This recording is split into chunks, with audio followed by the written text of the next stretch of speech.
Happy Friday, everybody. Thank you so much for joining us. Today, we are going to be talking about Google Classroom grading and comment features. So be prepared to learn some amazing things.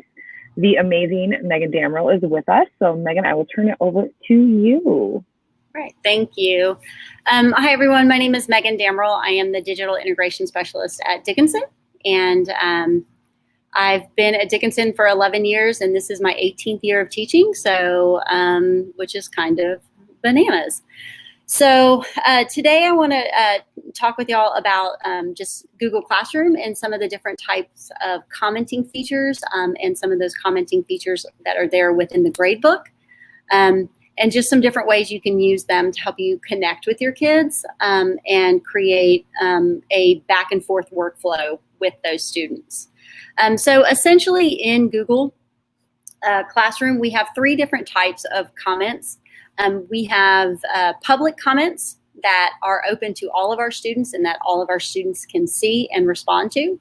We have private comments, which are a dialogue back and forth with an individual student, and they are just between you and that student. And then we have the comment features on any kind of assignments that we give within Google Classroom. But let me say this, these comment features are available for assignments that are created using our G Suite. So if you post assignments in Google Classroom that are not in your G Suite, meaning like not in Docs, not in Slides or Sheets or Google Drawings and things of that nature, then some of these comment features don't apply to those types of assignments, but you can still always use private comments on those types of assignments. So the first one that I want to talk about are public comments. So public comments are a great way to build community in your classroom. And I think like right now that's extremely important because we don't have the kids in the building with us. And, you know, in the spring, I have to say we were lucky because we had been with you had been with your kids in the classroom for, 3 out of 4 9 weeks. So you knew your kids and you already knew things about them and their backgrounds and the types of supports they needed. But now we have brand new kids that you've never had in your room before, and you're trying to get to know them and they're trying to get to know you. So these public comments are a great way to kind of help build some of those community features. So just kind of quickly, I'm going to come into, so I have a demo Google Classroom. And if you don't have a demo Google Classroom, I highly suggest creating one. It's a great way to kind of just play around the features without having to worry about like, oh, did I do it wrong in my other classrooms? So it's a great way to just kind of play around, see what you can do and kind of come up with. So this is your class stream, which is what you default to. So a lot of times I like to use the stream as basically just a kind of a dumping ground in regards to like, this is where I like to kind of put a topic and let kids comment on them. You do not want your kids putting comments here. So that's something that can be changed in the settings. But so like, for example, here I have a comment about what kids did over the weekend. And then I put instructions there, like put a comment below and tell me what you did. So I can see one comment right here. But I can also see that I have 6 class comments total. So if I want to see all of the comments, if I just click on this, all those comments will pop up, and then I can start to kind of go through and scroll through them if there are a lot of them. I will say this, if you put up a question and allow kids to put public comments, you as the teacher do need to go through and read them, because sometimes kids are kids. They will put inappropriate things. And sometimes they will put a comment that's not necessarily inappropriate, but just not really necessary. So you do have to kind of go in and scroll through and read them. And a lot of times you can just very quickly scroll through and glance at them. So these public comments are great. So some features with the public comments, say for example, I just thought this comment was completely offensive. If I wanted to, I could come over here, and when I hover over that student's comment on the right, there's that little skinny snowman. If I click there, I could delete that individual comment that that student put. Or if I felt it necessary, it was so offensive or so inappropriate, I could actually mute that student altogether. And when I mute the student, the only thing it takes away is their ability to put in public comments, not private comments. So private comments stay open. So that's one thing you can do to help you get rid of comments that don't really have a place there and don't need to be there, to keep people kind of on task. Another thing you can do is actually reply to students. So again, when I'm hovering over there, I can see that reply just like in an email. So if I wanted to reply to this student, I would just hit that button. And what it does is down at the bottom, it puts that student's email address and contact information. And then I can just type a comment into there. And once I have what I want to say there, I can go to, on the right-hand side, I can just click that little, what looks like a paper airplane, click it, and that comment will go in, and that student can see I'm replying straight to them. And if I feel like I want to edit it or add anything more, again, I can click on that comment and edit, or I can delete my own comment. So that's just some information about public comments. And kind of just some different ways that you can kind of use them. They are a great tool for just kind of having a dialogue back and forth, being able to talk to students when we can't actually be in the room with them. So Tara, is there anything before we go on? Some things are coming in. Let's see. Sure. No questions right now. And someone had just commented that they said that after setting expectations, that the comment section turned out to work out very well, and students were helping each other troubleshoot and making each other aware of issues. And I want to say yes to that. I am the queen of typos. My students always knew this. So what was great about some of those comments were they could say like, oh, miss, you forgot to do this, or hey, clarification questions, or I didn't understand those directions. And it was really beneficial to all the students in the group. So if you use it that way and you set those expectations, it can be super, super powerful. And I think that's true with anything. With any of this stuff, like when it comes to the public comments or even to the private and everything, a lot of it is that expectation. You as the teacher, some of these things are going to have to be taught. So it might be a little rough in the beginning, but ultimately over time it will become easier. And the students they're very helpful with one another. A student could put a public comment about an assignment and a class comment, looking for further instructions. And sometimes before the teacher can get back to it, another student has already answered it. Yeah. So, isn't that what we want? Like everybody helping one another. So it's just like, yeah, that's awesome. And for them to kind of take, be seen as valuable, right? And so if a link is broken, but I can find the link and just throw it into chat and alleviate some of that time spent, I'm going to feel like I contributed, and I'm going to feel really good about myself.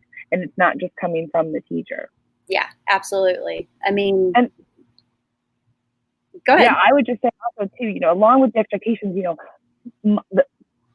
also have to model those expectations. And so I think also spending time, especially in this new environment, you can't just say comments are supposed to be helpful and good, but really showing them like, hey, how are we going to use this? What does this look like? Getting on here. What are some ideas of how, we could use to our benefit? But having those conversations as you're showing it to them, I think is also super beneficial with our new environment. Yes. And I think too, it's really important, and going with that, like if you're going to have kids put in public comments, then like you as the teacher do need to kind of like go in as well and respond to not necessarily every single one every single day, but like if one of them really is sticking out to you, so they can see you as the teacher are actually looking at them and going back through them. Like they do mean something. It's not just, oh, here's something I want you to do. All right. So I think that's important as well. They want to see that, and you'll be amazed. Sometimes just those little things like that can help everything run so much smoother because they know like, oh yeah, you're actually going to look at these. Yeah, proximity is key, right? It's like right? It said Big Brother, but it really is key. I also think it's really good because some students don't understand, even though we assume.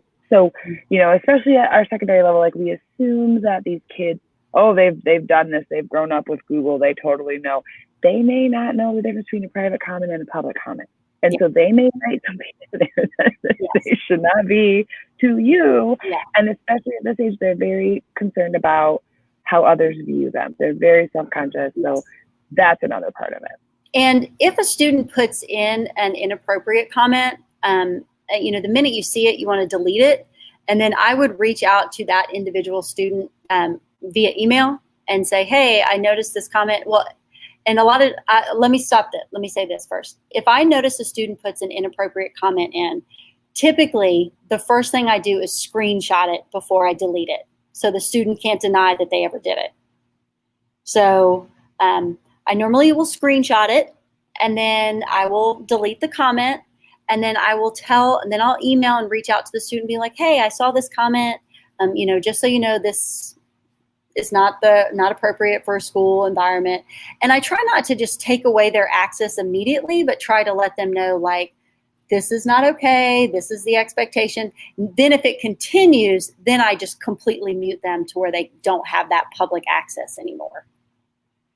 So I think it's important to try and give them another chance, but also document that you're giving them that opportunity with the public comments. There are no other comments or questions on this section. All right, so next one we're going to go to are the private comments. And this is probably one of the features in Google Classroom that is not really used a lot. Most teachers prefer not to do the private comments, but I actually really like the private comments because they are a private conversation between you and that student. And where the public comments help you build community as a classroom, I feel like the private comments help you build a connection with an individual student. And I feel like they're really great for that. And one of the things that you can actually do, so I'm going to come back into this Google Classroom, and this is actually something that I got from Alice Keeler. If you don't follow Alice Keeler or her blog, she has a lot of really great tips on tech tips and just otherwise with classroom and digital learning that are really great. So one of the things that she actually suggests is, one, number your assignments. Super helpful for students, right? And then, so this is an assignment that is created, and the assignment is actually, let me pull this up so it's a little bit bigger. And I'm going to go to the instructions. The assignment is actually for them to comment in their private comments. So I've given them a prompt, a question, and they actually have to write their answer not in the class comment. So this would be a teachable moment, right, for this student who put theirs in the class comment where everybody can see them, but in the private comments. So I can create a conversation with that individual student. So if I go into student work, and this is assigned to everyone. So even though these two students right here have not technically clicked that turn in button or marked as done, their responses are still there and I can still respond back to them, even though they haven't marked the assignment as done. So if I click on a student, let me just click on this one. So what I see is up here, I don't see anything. And the reason I don't see anything is because I didn't attach any work to the assignment. They just had to go into the private comment. So if I look down at the bottom, I can see that private comment that the student put in.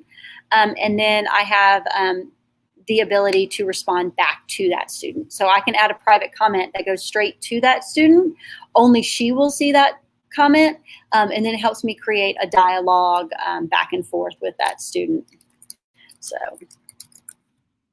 I would type in my comment. Now you do need to be more careful with the private comments. They do not have as many editing features and those features to like delete and stuff after the fact. So be a little bit more careful with these. And then I just hit respond, and then that student would get that response. So I can see their private comment. They can see me responding back to them. and then we can start a conversation kind of back and forth one-on-one. And these private comments are, like I said, available in the gradebook.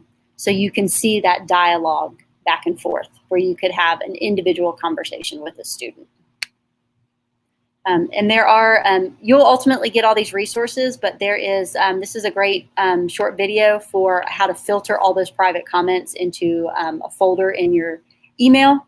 So they all go to one spot, so they don't technically clog up your inbox the way sometimes our emails do. Meg, we have a quick question.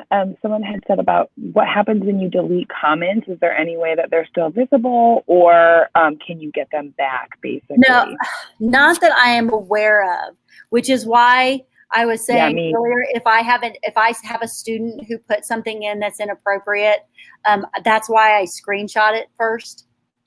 Because then once I delete it, I have never been able to find a way to get it back. So it's so that's part of the reason why if I think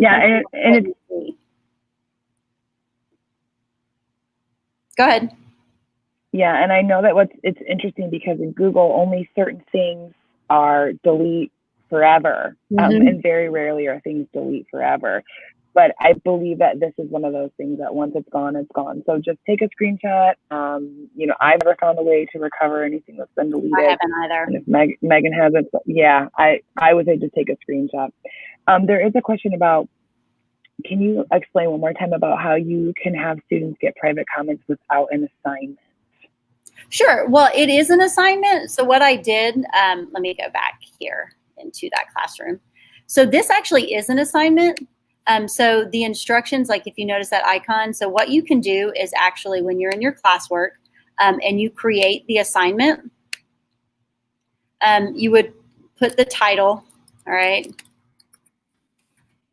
And maybe it's a prompt, a question you want them to answer. Maybe it's, what are you doing this weekend? And then you have to put instructions. Answer in the private comments. And this is one of those things, if you're going to start having students answer things in private comments, then you have to teach them this because it's not something that they're technically used to. And it's so once I would put this in and I would, you know, go in, add all of this information, I'm just going to go ahead and click assign so you can see it. When you click on the assignment and view it, you're not going to see anything when you click on a kid's name. Like you won't see any work. This is it. When a student goes in, if I'll show you what a student would look like. So I'm going to pull this window up. This is a student window. When a student goes in and sees this assignment and they click view assignment, they're going to see the title of the assignment. They're going to see what the prompt is. It says answer in private comments. So then they'll see where it says private comments and they would type their answer in here. And so they would type their answer in and then they could click mark as done. Technically there's no work attached. Like you're not attaching a Google Doc or anything like that. You are just giving them instructions to put their answer in the private comment. Does that make sense?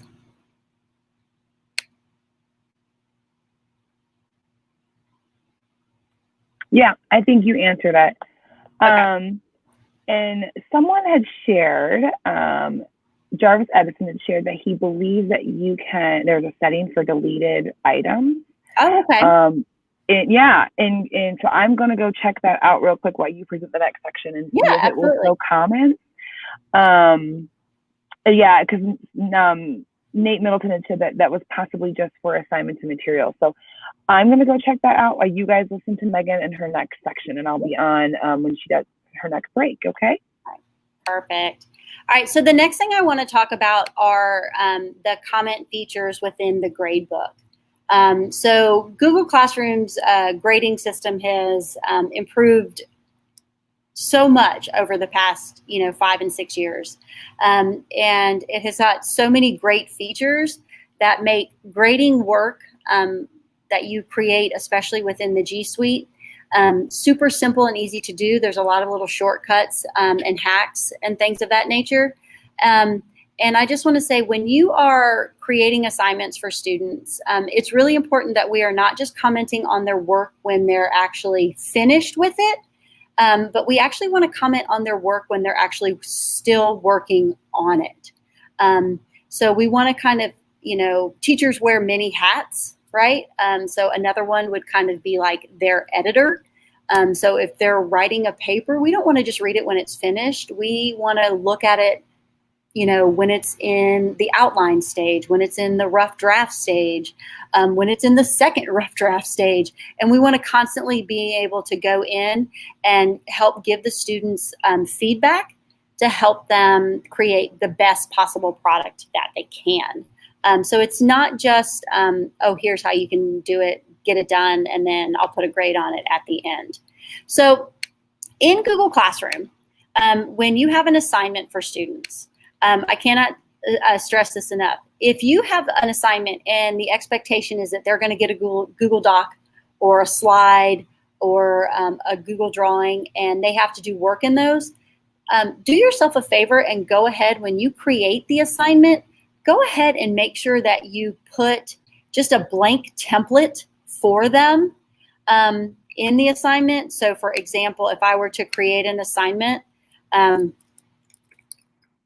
ahead and make sure you add or create a blank version of that item for them when you create the assignment, and make a copy for each student, because it makes it easier to check in on all of the students while they're working, rather than waiting till the end for them to turn it in. So I'll show you an example of what I mean. So this is an assignment that was given to my little fake class on communicating, and they had to create a slideshow. So I'm going to pull this up, and it automatically defaults into the gradebook side. So I can see that technically 2 students have turned it in, and it looks like this student on the end has completed the assignment but just hasn't clicked the turn in or mark as done button. But that's okay. I can still see that student's work.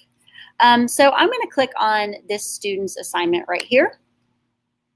And when I click on this student's assignment, I'm going to be able to see her slide on the screen individually. And give it a second to load. And then what you'll see up in the corner is you'll see the name of the assignment. You'll see that student's name. And then I can see that the student has clicked turned in. And then I have some different options here. So I can use this drop-down menu to sort and go to other students' work. So if I want to click on another student's assignment, I can just as easily do it from that drop-down menu, and it'll change to that student's work, which is a great feature. It doesn't have to open in a new tab.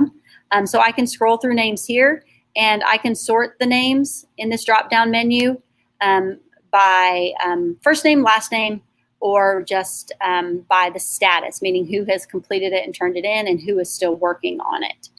The other way is I can use the arrow keys right here. So if I use those arrow keys, I can go back and forth between students as well, which is awesome, because it used to be Google opened a new tab for every single one of those.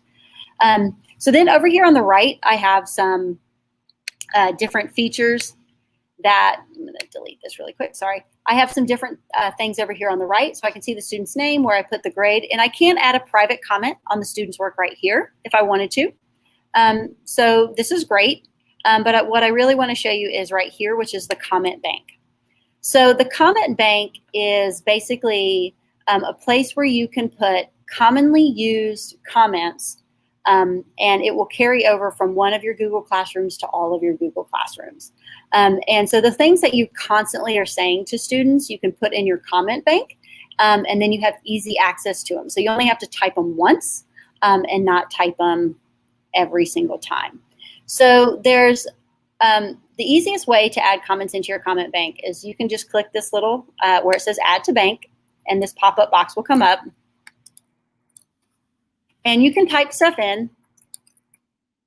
And if you, between each comment, you do have to hit enter or return, all right? So you can type comments in and then just click add, and then it'll put that comment over here on the right and it filled in. What I tend to find is actually the easiest way to type them all in is to create a Google Doc. So I'm going to click on here. So this is a Google Doc of some common gradebook comments that teachers might use.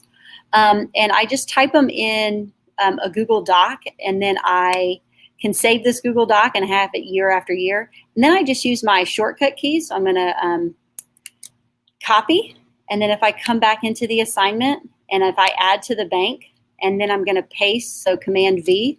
So all my comments are in there. And so then this is where it gets very magical. When I click add, if you watch the right-hand side of my screen, you're going to see all those comments start to pop in and populate.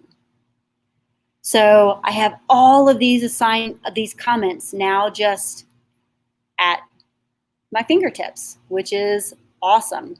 And so if I want to use one of these comments, this is even better. It's also a little scary, artificial intelligence and all. If I wanted to comment on this young lady's work, then what I could do is if I notice this little drop down, I can just click on here, and I'm going to hit this little drop down, and I can see that little comment box, the same way you would comment with teachers back and forth when you get stuff. And so I'm going to open this, and I'm going to create a new comment for this student. And when I was growing up, it was the number sign and the pound sign, but now it's the hashtag, right? So Shift 3. So I'll put that hashtag in, and you'll notice some comments started to pop up. And what I can do is start to type, and the minute I hit the first letter, it's going to start filtering out which comment it thinks I want from my comment bank. So I can then just click on that comment and press the comment button. And I just had to type them once, but I can use them and reuse them over and over and over again. So that's a really great feature for those comments we use all the time. So Tara, before I move forward with like a video comment, I was just going to stop right there to see if there were any questions about the comment bank or anything. Mm-hmm. So real quick, just for clarification on the deleted items before we move any farther. So I went into one of my old classes and I turned on the show deleted items, and I saw the deleted items or deleted comments from a student. So things that he had needed to put as a private comment, but he put as public or whatever, they all showed. Oh, awesome. I did link in the chat a wonderful quick 30-second video from Alice Keeler that will show you what that is or how to turn that on in that settings menu. And this is per class, and you can toggle that on or off. I also did a little bit more digging, and there is not a way to undelete an assignment that's been deleted from what I'm finding, but the student's work that was submitted will remain in your drive. Yes. So you can't bring that, if you accidentally delete something on Google Classroom, you can't bring it back, but the student work that was attached to it will still be available. Yeah. Same thing like when you archive a class, all the work a student does is still stored in their Google Drive. Yes. So they still always have access to the work that they've completed in the past years. Yep. And someone had said, Rochelle Jones, I'm a little bit confused if you want to resubmit what you're asking because we've gotten past that section. So if you would like to repost your question, then we'll gladly respond to it. So, let's see. Oh, okay. Someone had asked if you could please go over again how you got from the comment bank to the right side of your screen. So how I added the comments in? And it says, please go over again how you got from comment bank to right side of your screen.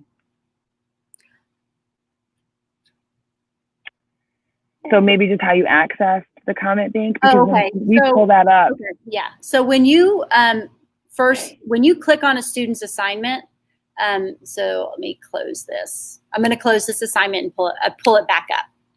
So when you go into a student's assignment, it kind of, once it finally does pull up, it automatically starts right here where it says files and where you put a grade. But what we want to recognize is that when we are giving our kids work in Google Classroom, it's not just about what their grade is. We want to work on that feedback feature. So it's always going to default to this. which has their name, and it has what grade we're going to give them, and if I want to give them a private comment.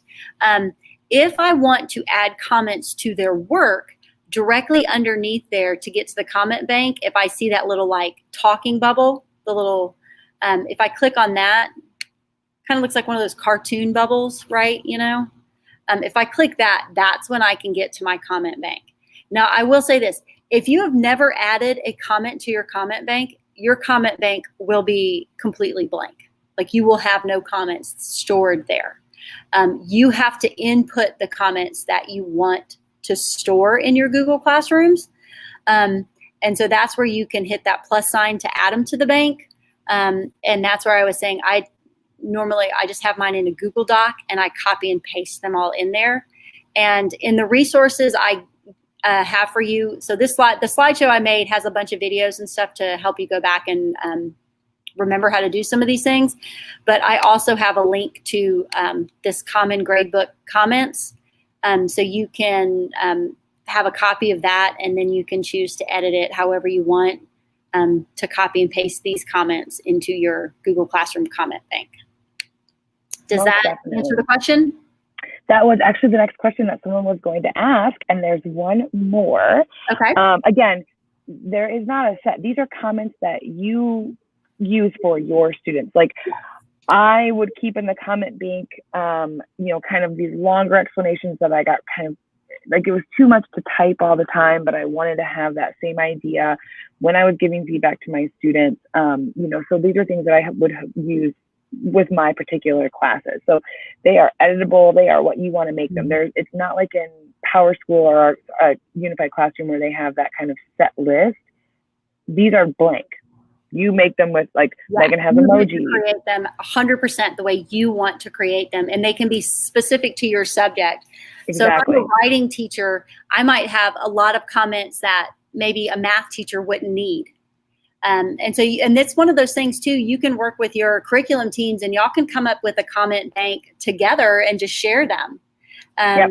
So it's definitely one of those cases. I do want to kind of speak really quickly to what Tara was just saying about how sometimes she would add longer comments.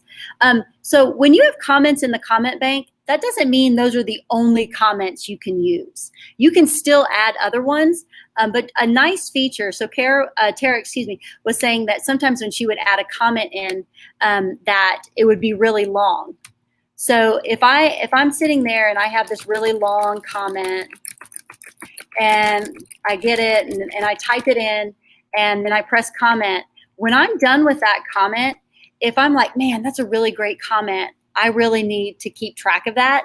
If I hover over that comment and that skinny snowman pops up, if I click on it, I can add that comment to my comment bank. So I don't have to keep retyping it again.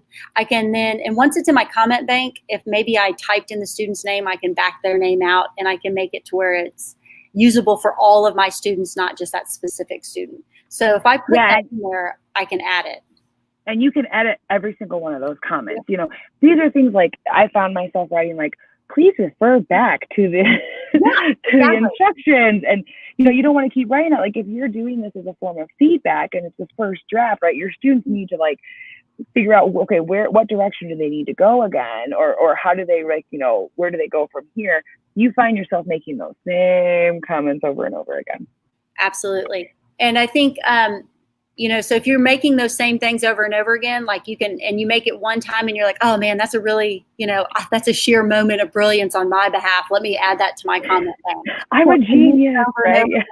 And here's the thing with your comments can have links to them.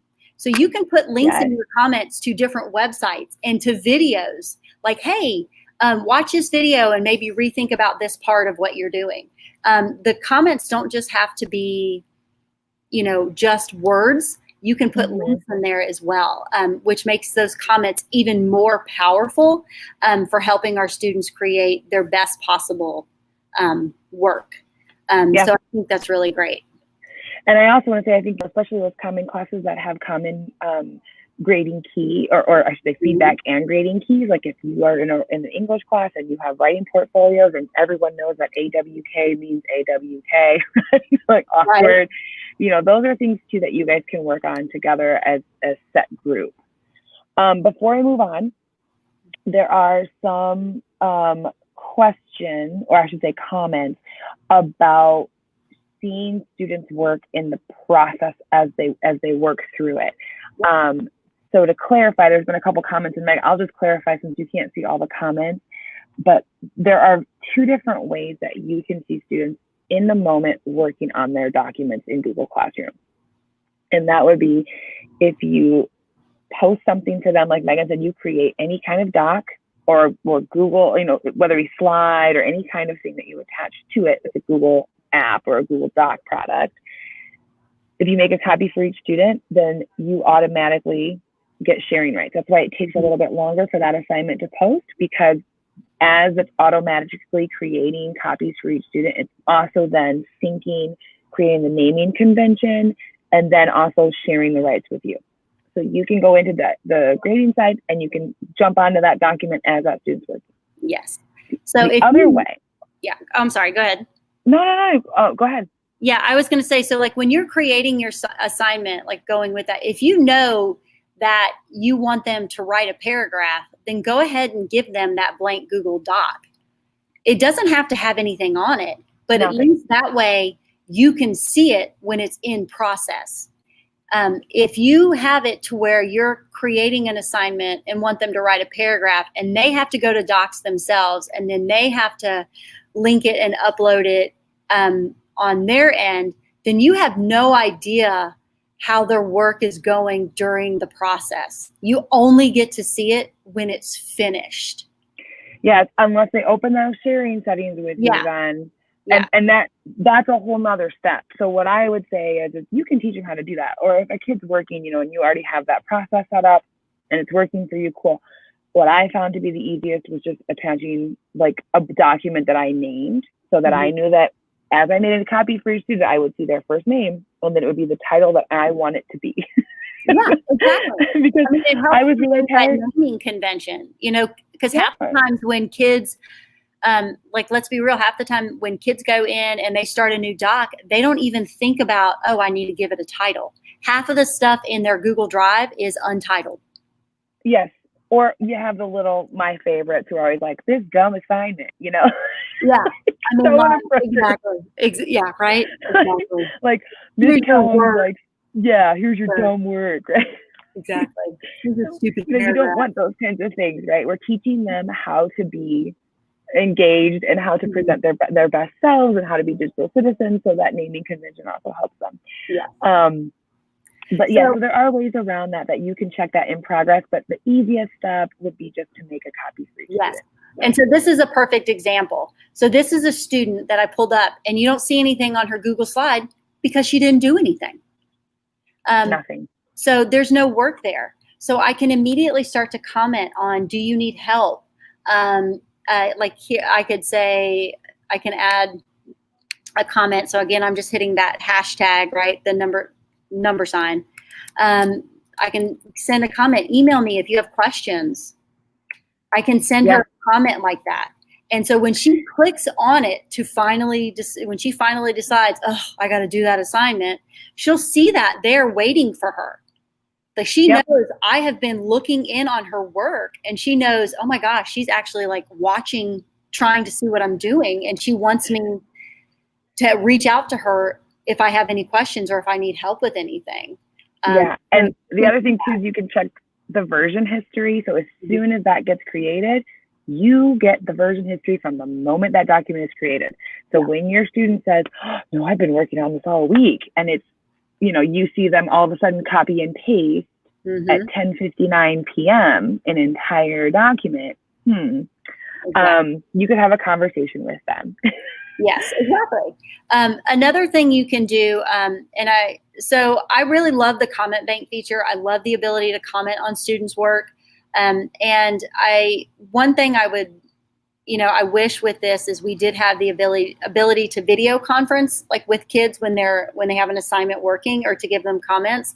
But one thing that you can do is you can actually use an extension called Loom, or you can use Screencastify.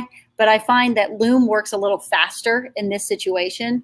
So if I have a student who is maybe really struggling and I want to give them feedback, or let's be real, maybe you have a student that does an amazing job and you just want to praise them for how great of a job they did.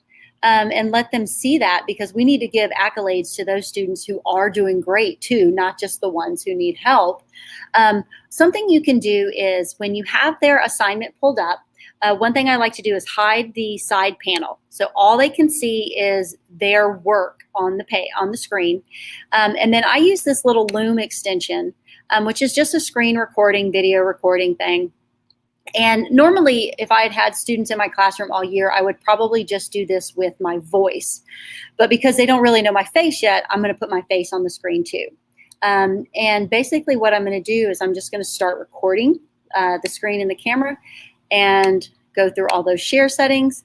And once it counts down, once this pulls up, I'm able to give the kid, the student, video comments on their work. I can be like, "Oh, hey Bailey, I see you haven't done anything. I'm just checking on you. I want to make sure everything's okay. If you need anything, don't hesitate to reach out." So I can record that really quick. Oops. And then when I'm done, stop my recording. And the nice thing is Loom automatically picks up the name of the tab that you're on. So it adds in the assignment name, and then I can add the student's name to the end, and then I can copy the link. And when I go back into the gradebook, I can actually post that link in the comment. So when the student goes in, they see, oh, she recorded a video for me, or, oh, she put a video link here. And it just gives my feedback another level of me helping that student.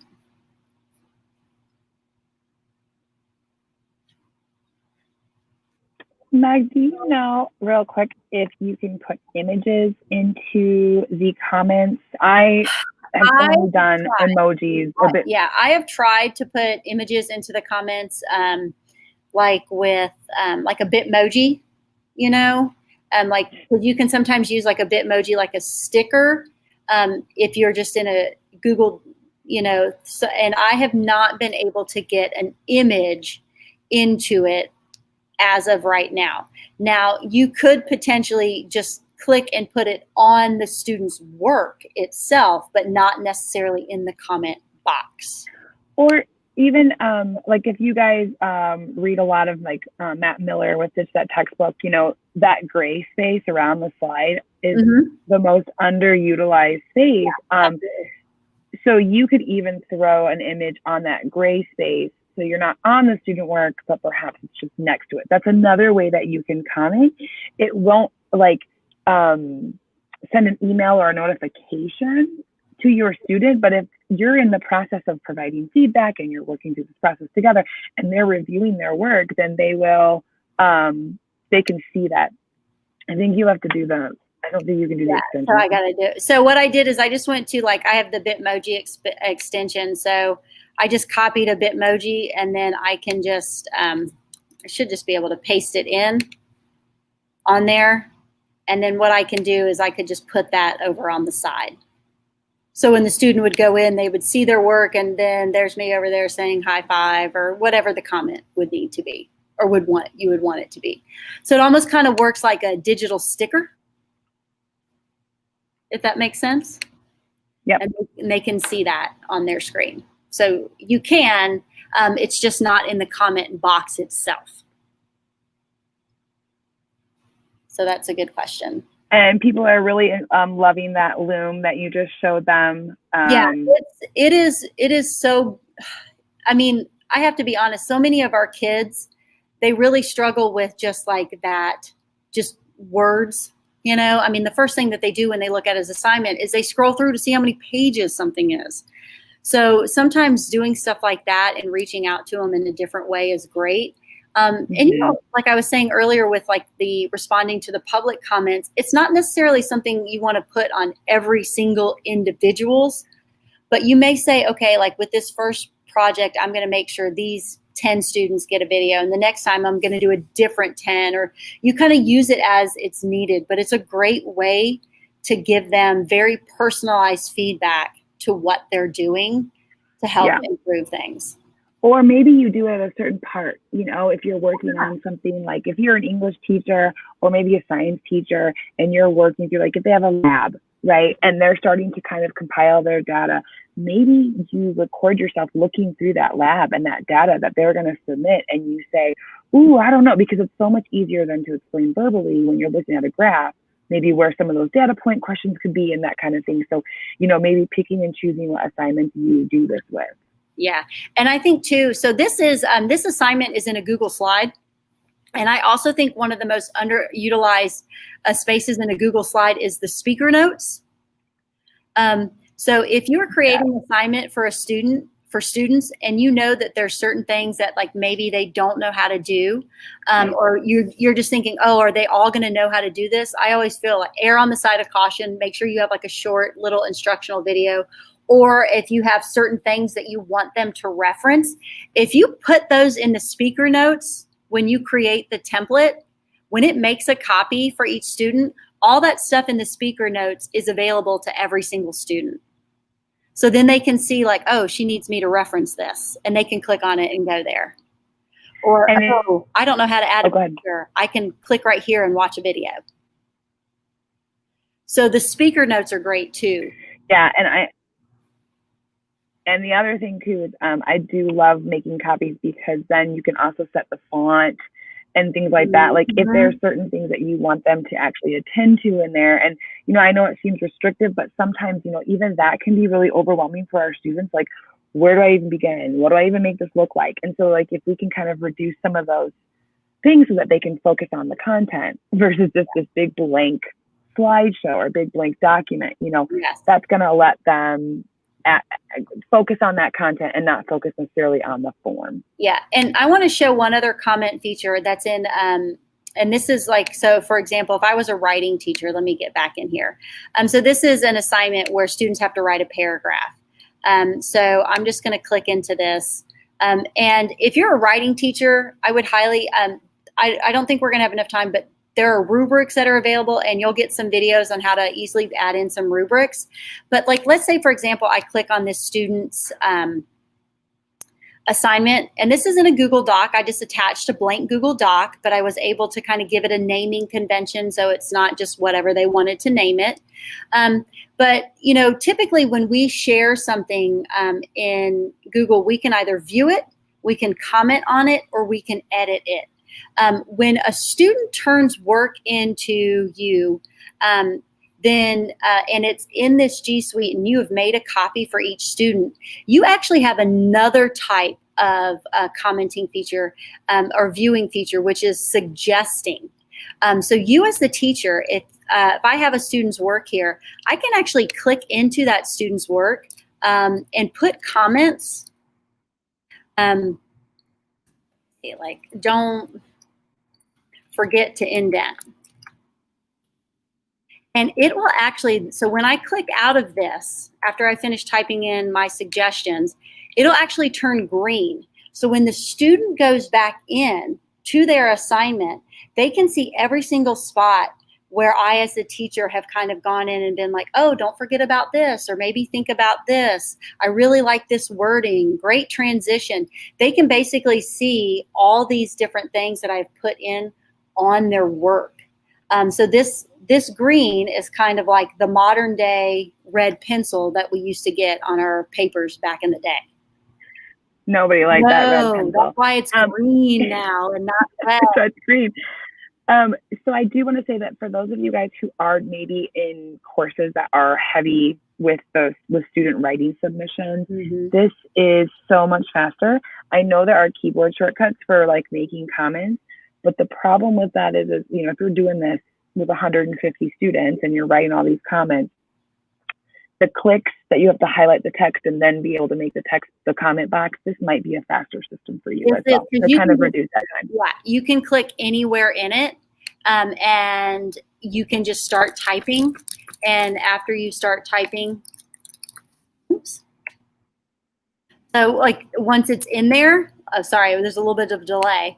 Once it's in there, you can just type where you need to, and then the student will go in. Notice it added it as a comment over on the right-hand side as well. But it's that more individualized feedback to help that student, and it's in the exact spot, and it's easier for the student to find and recognize, oh, this is that spot she's talking about or he's talking about. They know exactly where to look.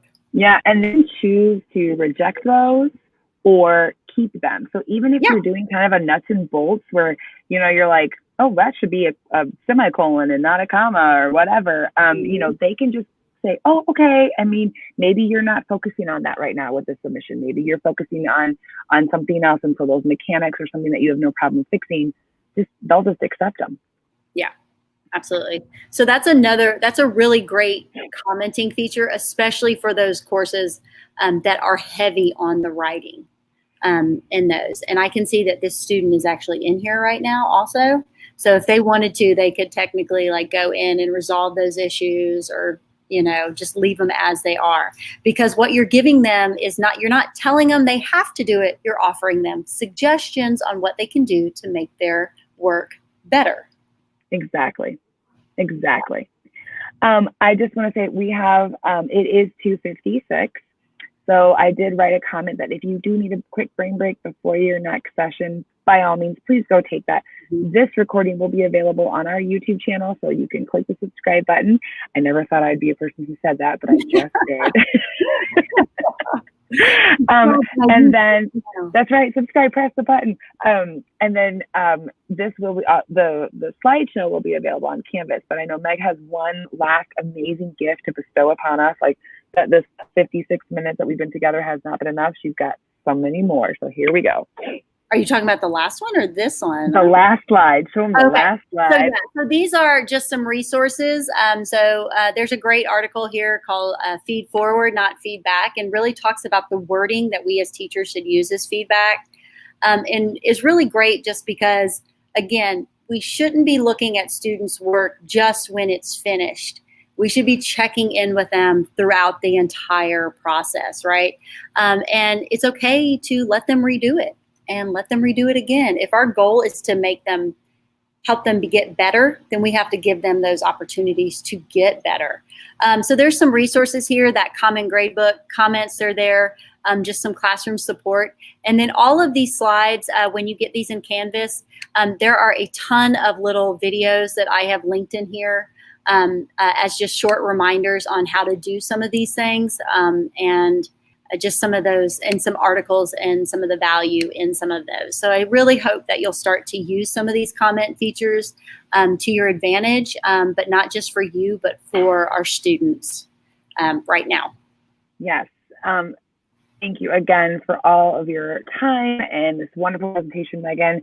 And thank you for joining us. I know it's been a long week and we are ready for the weekend. So someone had asked, we are not taking these down. So all the professional development that we are creating or that we've created these 2 weeks will be available, and we will continue to be putting more on YouTube and putting more on Canvas. And so, reach out, please let us know what you need, because again, I know Megan and I are available at all times. Just send us an email, contact your DIS, but we will gladly support you in any way that we need. Yeah, absolutely. Thank you all for joining us.